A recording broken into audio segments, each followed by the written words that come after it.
আপনাদের দেখাবো আজকে অদ্ভুত রহস্যময় একটি মসজিদ, যে মসজিদে জিনরা এসে নামাজ পড়ে।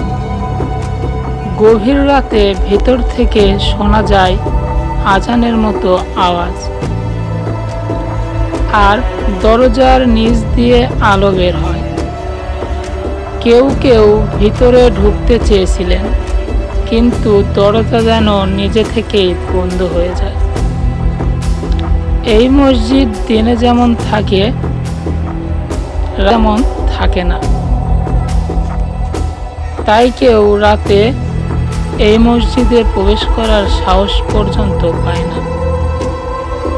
মসজিদটির অবস্থান একটি নির্জন নিরিবিলি জায়গায়,